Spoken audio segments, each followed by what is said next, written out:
Alright, hello everyone, welcome to Bear's Touch Intuitive. Today is just a clarity reading for the collective from Spirit. Spirit, what can we focus on today? We have 42, 8, 33, all auspicious numbers. Let's read from the book here. The Rainmaker says, the Rainmaker is the master of manifestation. Ta-da! We are manifesting today. Who can call on the elements of nature to serve the greater good. When the power to co-create is used with integrity, great beauty and benefit flow to all. When this power is used for personal gain only, everyone suffers. When the earth is parched, the Rainmaker calls the waters from the heavens and all that is dormant in the fields and in people's hearts springs to life again. The Rainmaker is calling you to create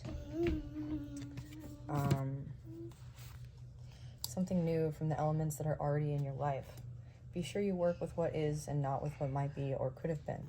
The seeds that have been silently germinating in your heart will burst forth ready for the sunlight. Do not hold back. Put all your chips on the next roll of the divine dice. Recognize how you are co-creating your world. Nothing is happening out there, quote unquote, without your involvement. Remember that the world is only mirroring back to you the condition of your love and your intent. So change these within before you take any action. Do not take life too personally. That's a great card. So the Rainmaker intuitively is giving me the message as well that in a rainstorm, for instance, we're all signified by like individual droplets of rain that create like the entire storm, right? Like individual drops of water create the entire ocean. So what we enact in our lives creates like a ripple effect in the lives of people around us. Especially if you believe in manifestation, like what you project is also what comes back and vice versa. So this card also embodies, it asks specifically, I think the message that stood out to me about it was to embody integrity.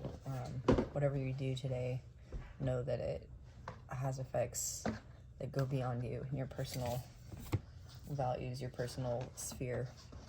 The circle.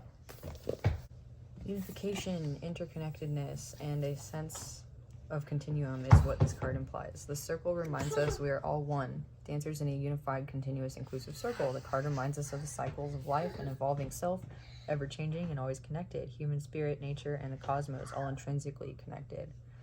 Yeah, so the circle is here to remind you that you are a part of everyone and everything. This is like a community reading today. Joy occurs by focusing on this community. Sorry, the little guy's growling in the background. He thinks he's a dog lately. He's been spending a lot of time with the dogs. All right, magic.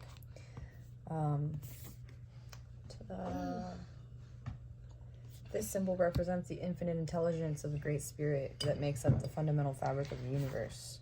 We experience the evidence of this magic through synchronicity or meaningful coincidence. So again, what I understand about synchronicity is that our brains don't really absorb very much of what's going on in reality. Instead, we like sort of fill in the blanks with what we expect to happen. And as we get older, that happens more and more often. Until you reach a sort of like more neuroplastic like space. So the magic card asking you to pay attention to synchronicities and the angel number 33 is also a reminder that like what you're noticing in the world is kind of, as Carl Jung implied, like it's you, it's yourself. It's like 90% of what you notice is because of like where you've been, your experiences, what you expect, and it's not even necessarily like actually what's happening in the world. It's just what's happening in your world. So when we notice these synchronicities, not only are they like spirit basically telling us like how to engage with the world in a way that is going to activate like our archetypal consciousness so we can learn like the keys to our own individuation. It's also a reminder that what you're seeing symbolically as spirit talks to you is like what you're asking for, what you're looking for. So when you notice synchronicities, or if you haven't noticed synchronicities and you begin to, understand that this is like your subconscious talking to you, asking you to like integrate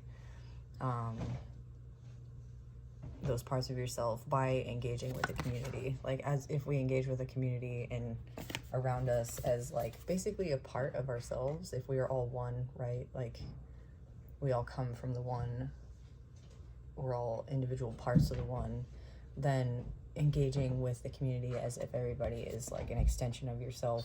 It sounds narcissistic, but it also is partly just how our brains work. And again, it's also like representative of this idea of like each of us being a raindrop in this whole rainstorm. Like we're the trees in the forest kind of deal. Yes, everybody's an individual, and it's important to remember to encounter people's like struggles and their lessons and their personalities, you know, as individuals with respect, and to give them that autonomy. But there's something really magical in, at least internally, like engaging with individuals around us as part of this like circle of life, like part of this internal projection of the self, and realizing like most of what we're seeing and doing is internal projection. Like once you get past what is you, essentially you have a more objective outlook, even though it seems a little bit backwards. Like we learn what is not ourself by learning ourselves. So it's actually easier to engage with people as individuals with their own autonomy, and to respect that once we've done the internal work. And the internal work is sometimes accomplished by seeing the external as a reflection of the internal. So yeah, that's the message today. I hope it was helpful, meaningful, and a good guide for however you walk through today. Thank you for being here. Love and light.